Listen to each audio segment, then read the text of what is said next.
Hello. മണ്ണൊക്കെ ഉണ്ടാക്കി വളമൊക്കെ എടുത്ത് സെറ്റ് ചെയ്ത് വെച്ചു. പക്ഷെ നമുക്ക് ഇച്ചിരി കൂടി ചകിരിച്ചോറും ഒന്ന് രണ്ട് സാധനങ്ങളൊക്കെ റെഡിയാക്കണം. പിന്നെ നമ്മുടെ കുറേയും ചട്ടിയുണ്ട്, നമ്മുടെ ചട്ടിയിൽ മണ്ണ് നിറയ്ക്കണം. അങ്ങനെ അല്ലറ ചില്ലറ പണികൾ ബാക്കിയുണ്ട്. ഈ ഒരു ചകിരിച്ചോറ് 20 ലിറ്റർ വെള്ളത്തിൽ മിക്സ് ചെയ്യണമെന്നാണ് ഇവർ പറഞ്ഞേക്കണേ കേട്ടോ. അപ്പോൾ ഞാൻ കുറച്ചധികം സമയം എടുത്ത് മിക്സ് ചെയ്ത് വെച്ചു. കാണുമ്പോൾ നല്ല ചോക്ലേറ്റ് ബ്രൗണിയൊക്കെ പോലെ തോന്നുന്നുണ്ട്. ഒരു ബക്കറ്റിലാണെങ്കിൽ കുറച്ച് വെള്ളം കൂടിപ്പോയി, ഒരെണ്ണത്തിലാണെങ്കിൽ കുറഞ്ഞു പോയി. അളവും കുറച്ചൊക്കെ തെറ്റിപ്പോയി. എന്നാലും സാരമില്ല, മണ്ണിലേക്ക് ചേരുമല്ലേ എന്ന് വിചാരിച്ചങ്ങോട്ട് ക്ഷമിക്കാം. പിന്നെ നമ്മൾ ആദ്യമൊക്കെ ചെയ്യണമല്ലോ, ഇത്രയും വലിയൊരളവിൽ ഞാൻ ആദ്യമായിട്ടാണ് ചെയ്യണത്. ചെറിയ പാക്കറ്റും അങ്ങനത്തെ കുഞ്ഞു കുഞ്ഞു വളങ്ങളൊക്കെ നമ്മൾ മിക്സ് ചെയ്തിട്ടുണ്ടെങ്കിൽ ഇത്രയും നിറയെ മണ്ണ് നമുക്ക് ആവശ്യമുള്ളത് കൊണ്ടാണ് ഇത്രയും വലിയ വളവും ചകിരിച്ചോറും ഒക്കെ സെറ്റ് ചെയ്തെടുക്കുന്നത്. അപ്പോൾ അതിൻ്റേതായ കുറച്ചധികം പരിമിതികളൊക്കെ ഉണ്ടാവും, പറഞ്ഞിട്ട് കാര്യമില്ല. എപ്പോഴും വിചാരിച്ച പോലെ തന്നെയാണ്, അറ്റപ്പറ്റ അങ്ങോട്ട് ശരിയായിട്ടില്ല. കാരണം എന്താണെന്ന് കുറച്ച് കഴിയുമ്പോൾ നമുക്ക് മനസ്സിലാവും കേട്ടോ. എന്നാലും പിന്നെയും പിന്നെ എനിക്ക് അത്ഭുതം എങ്ങനെയാണെന്ന് വെച്ചാൽ കുഞ്ഞൊരു പെട്ടി പോലത്തെ ഉണ്ടായിരുന്ന സാധനം എങ്ങനെയാണ് ഇത്രയും അധികം ആയതെന്നാണ് കേട്ടോ. ആദ്യം ചെറിയതിടുമ്പോഴായാലും നമുക്കൊരു അര ബക്കറ്റ് അങ്ങനെ കിട്ടുള്ളൂ. കാരണം അന്നേരം കുറച്ച് അളവിലാണ് ചകിരിച്ചോറ് വാങ്ങാറുള്ളത്, ചെറിയൊരു ബോക്സ് പോലെ. ഇതാണെങ്കിൽ കുറച്ചധികം ഉണ്ടായിരുന്നു, അതുകൊണ്ട് നമുക്ക് കുറേ അധികം ചകിരിച്ചോറിൻ്റെ ഒരു വളത്തിൻ്റെ മിക്സും കിട്ടി. ഇനി നമുക്കാണ് അടുത്ത ടാസ്ക് ഉള്ളത്, നമ്മുടെ മണ്ണൊക്കെ ഒന്ന് ശരിക്കും മിക്സ് ചെയ്തെടുക്കണം. ഇതൊക്കെ നിസ്സാരം കാണും പോലെയല്ല, കുറച്ചധികം നേരത്തെ കഷ്ടപ്പെടണം. അതാണെങ്കിൽ ഇങ്ങനെ നമ്മുടെ വളങ്ങളും അതുപോലെ തന്നെ മണ്ണാണെങ്കിൽ അത്ര നല്ല മണ്ണും അല്ല, കുറേ വേസ്റ്റും അതും ഇതൊക്കെ ഉണ്ട്. അപ്പോൾ എല്ലാം കളഞ്ഞു കൊടുത്തും മിക്സ് ചെയ്തൊക്കെ വരുമ്പോഴത്തേക്കും മനുഷ്യൻ്റെ തണ്ടെല്ലാം ഒരു ഒടിഞ്ഞു. ഇനി നമ്മുടെ അടുത്ത ടാസ്ക് എന്താണെന്ന് വിചാരിച്ചു കഴിഞ്ഞാൽ, അവിടെ ഒരു കുഴി ഉണ്ടാക്കിയിട്ട് ഈ മണ്ണിലൊരു കുഴി ചെറുതുപോലെ ആക്കിയിട്ട് ഈ ഒരു ചകിരിച്ചോറിൻ്റെ സെറ്റ് ഫുൾ അതിനകത്തേക്ക് ഇട്ടിട്ട് പിന്നെയും മണ്ണങ്ങോട്ട് മിക്സ് ചെയ്തെടുക്കണം.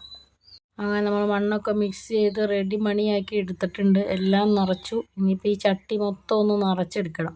അതൊരു ടാസ്ക്കാണ്. കുറച്ചധികം മണ്ണ് കൂടുതലുണ്ടായിരുന്നു കേട്ടോ. ഞാൻ വിചാരിച്ചത് തികയില്ല എന്നാണ്, പക്ഷെ മണ്ണ് കുറച്ചധികം കൂടുതലുണ്ടായിരുന്നു.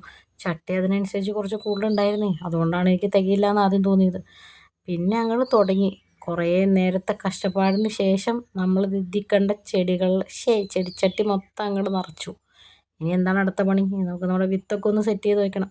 കുറച്ച് ചിരട്ടകളിലും പാട്ടകളിലും പാത്രങ്ങളിലും ഒക്കെ ആയിട്ടാണ് ഇങ്ങനെ വിത്തൊക്കെ എടുത്ത് വെച്ചത്. കാരണം 50 ഇനം വിത്തുകൾ ഉണ്ടായിരുന്നേ. എല്ലാ വിത്തുകളും ഓരോരോ ഇതിലിട്ട് ഇങ്ങനെ കുതിർത്തെടുക്കണം എന്നായിരുന്നു എൻ്റെ ഒരു ആഗ്രഹം. പക്ഷെ സംഭവങ്ങളൊന്നും ഇല്ലാത്തത് കൊണ്ടും അങ്ങനെ കുറച്ച് പ്രശ്നങ്ങളുള്ളത് കൊണ്ടും ഞാൻ എന്ത് ചെയ്തു, ആ വിത്തുകൾ വന്ന സിപ്ലോക്കിൻ്റെ കവറിൽ തന്നെയായിട്ട് കുറച്ച് വെള്ളം ഒഴിച്ച് നിറച്ചു. ബാക്കി കുറേ ഉണ്ടായിരുന്നൊക്കെ ഒരുവിധം പാത്രങ്ങളിലേക്കൊക്കെ നിറച്ച് അങ്ങോട്ട് എടുത്ത് വെച്ചു. ഇത് കുറേ അധികം നേരത്തെ കഷ്ടപ്പാടായിരുന്നു കേട്ടോ.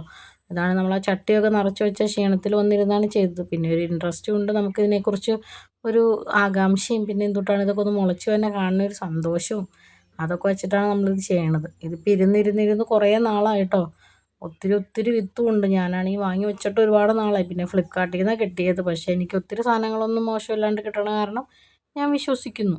പക്ഷെ ഒരുവിധ സാധനങ്ങളൊക്കെ തൈ മേടിച്ച് തന്നെ മുളപ്പിച്ച് വലുതാക്കി എടുക്കണതാണ് കേട്ടോ നല്ലത്. അങ്ങനെ നമ്മുടെ മല്ലിയുടെ കുറച്ച് വിത്തുണ്ടായിരുന്നു. അതിനകത്ത് കൂടുതലും തൊണ്ടായിരുന്നുണ്ടായിരുന്നു. സാരമില്ല, നമ്മുടെ വെള്ളമൊക്കെ എടുത്തൊന്ന് പാകി റെഡിയാക്കി വെച്ചു. ഇത് ചേട്ടൻ എനിക്ക് കൊണ്ടു തന്നാണ്, എയർ ഫിൽറ്റർ വണ്ടിയുടെ ചേഞ്ച് ചെയ്തപ്പോൾ. അപ്പോൾ അതിനകത്തും കൂടി നടാമെന്ന് വിചാരിച്ചു. ഈ ഒരു വളം വേറെ സെപ്പറേറ്റ് മേടിച്ചതായിരുന്നു കേട്ടോ, നമുക്ക് ഈ മുളപ്പിച്ചെടുക്കാനായിട്ടൊന്ന് മിക്സ് ചെയ്ത് വെക്കാൻ വേണ്ടിയിട്ട്. നമ്മുടെ ഈ ഷീറ്റിനകത്താണ് നമ്മളിതൊക്കെ ഒന്ന് മുളപ്പിക്കാൻ വേണ്ടിയിട്ട് പോണത്. ഞാൻ പറഞ്ഞില്ലേ, ഇത് രാവിലെ തുടങ്ങിയ പണിയാണ്. ഇപ്പോൾ ഏകദേശം വൈകുന്നേരം ഒരു 6, 6:30 ആയിട്ടുണ്ടാവണം സമയം എത്രയായെങ്കിലും നമ്മുടെ ജോലികൾ ഇപ്പോഴും കഴിഞ്ഞിട്ടില്ല. അതൊരു 3/4 ഭാഗം എത്തിയിട്ടുള്ളൂ. ഇനിയും നമ്മുടെ ജോലികൾ കുറച്ചധികം ചെയ്ത് തീർക്കാനായിട്ടുണ്ട്. നമ്മൾ ഈ ഷീറ്റിലിട്ടിട്ടാണ് മുളപ്പിക്കുന്നത് കേട്ടോ. അപ്പോൾ വേറെ മണ്ണൊന്നും ചേർക്കണില്ല, ഈ വളം തന്നെയാണ് അതിനകത്ത് ഫുള്ളായിട്ട് ഇങ്ങനെ നിറച്ച് കൊടുക്കണത്. അങ്ങനെ നമ്മുടെ 2 ഷീറ്റ് നിറച്ച് കൊടുത്തിട്ടുണ്ട്. ഇതിനകത്ത് നമുക്ക് വിത്തൊക്കെ ഇട്ട് സെറ്റ് ചെയ്തെടുക്കണം.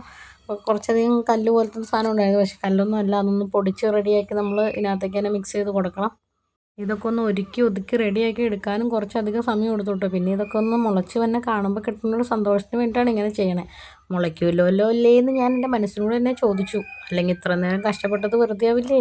താമസിക്കാതെ തന്നെ ഒരു നല്ല മൈക്ക് മേടിക്കണം. എല്ലാ സൗണ്ടും കൂടി കരവിര എന്നുള്ള എൻ്റെ സൗണ്ടും കൂടി ആർക്കൊന്നും മനസ്സിലാവാത്ത പോലെ ആയിട്ടുണ്ട്. ഇങ്ങനെയൊക്കെയല്ലേ തുടങ്ങുന്നേ. അതൊക്കെ പോട്ടെ. ഇത് ഇങ്ങനെ നിറച്ച് റെഡിയാക്കി സെറ്റ് ചെയ്ത് നമ്മൾ വെച്ചിട്ടുണ്ട്. ഇനിയാണ് നമ്മുടെ അടുത്ത ടാസ്ക് എന്ന് വെച്ചാൽ നമ്മൾ ഇതിനകത്തും കൂടി ഒന്ന് മണ്ണ് നിറച്ച് വെക്കണം കേട്ടോ. ഇതിനകത്ത് നമുക്ക് 1, 2 സാധനങ്ങളൊക്കെ നടാനുണ്ട്. ഇതിവിടെ തുടങ്ങാൻ പോവാണ് കേട്ടോ. നമ്മൾ കുതിർത്ത് വെച്ചിട്ടുണ്ടായിരുന്ന ഓരോരോ സംഭവങ്ങൾ ഓരോന്നിലേക്കായിട്ട് ഇങ്ങനെ ഇട്ട് കൊടുക്കാം കേട്ടോ. ഞാൻ ഇതിനകത്താണെങ്കിൽ 1, 2, 3 ഒക്കെ വെച്ച് ഇങ്ങനെ നിറച്ച് കൊടുക്കുന്നുണ്ട്. മുളച്ച് വരുമ്പോഴത്തേക്കും നല്ല രസമായിരിക്കും കാണാൻ. ഇപ്പോൾ വേഗം പറിക്കുമ്പോൾ ആ ഒരു ചെടിച്ചട്ടി പോലത്തെ ഒരു സംഭവമായിട്ട് അതിങ്ങനെ പോരും കേട്ടോ. മുളച്ച് വരുമ്പോൾ തന്നെ വലിച്ച് പറിക്കരുത്, നമുക്ക് കുറച്ച് വേര് പിടിക്കാൻ ഇച്ചിരി സമയമൊക്കെ കൊടുക്കണം, എന്നാലാണ് അതുപോലെ സെറ്റായിട്ട് വരുള്ളൂ. 50 ഇനം വിത്ത് തയ്ക്കാനാണോ എന്നറിയില്ല. ഇതിനകത്താണെങ്കിൽ അവർ കുറച്ച് ഉലുവയൊക്കെ വെച്ചിട്ടുണ്ടായിരുന്നു കേട്ടോ. അങ്ങനെ അതൊക്കെ എല്ലാം കൂടിയാണ് നട്ടിട്ടുണ്ടായിരുന്നത്. ഏതൊക്കെ മുളയ്ക്കുമെന്ന് അറിയില്ല. അവസാനം ദിവൻ ഒരുത്തം മാത്രം ബാക്കി വന്നു, മറന്നു. ഇതാണ് അങ്ങനെ പാതിരാത്രിയോട് കൂടി ഇന്നത്തെ പരിപാടികളൊക്കെ അവസാനിപ്പിച്ച് നമ്മൾ ഗ്ലൗസൊക്കെ നമ്മളൊന്ന് കഴുകിയിട്ടിട്ടുണ്ട്. ഇനി ഈ സംഭവം വെച്ചിട്ട് നമ്മൾ നട്ടു വെച്ചിട്ടുണ്ടല്ലോ വിത്ത്, അതുങ്ങളെയൊക്കെ ഒന്ന് ചെറുതായിട്ടൊന്ന് കുളിപ്പിച്ചെടുക്കുക. ചെറുതായിട്ട് മാത്രമേ കുളിപ്പിക്കാമുള്ളൂ, അല്ലെങ്കിൽ ഇപ്പോൾ നട്ടതൊക്കെ അതുപോലെ തന്നെ പറഞ്ഞു മുകളിൽ വന്നിരിക്കുന്നുണ്ടാവും. എല്ലാം നട്ടു വെച്ചിട്ടുണ്ട്. ഏതൊക്കെ മുളയ്ക്കും ഏതൊക്കെ മുളയ്ക്കില്ലേ ഒന്നും മുളയ്ക്കില്ലേ ഒന്നും അറിയില്ല. ഇനി കാത്തിരിപ്പാണ്.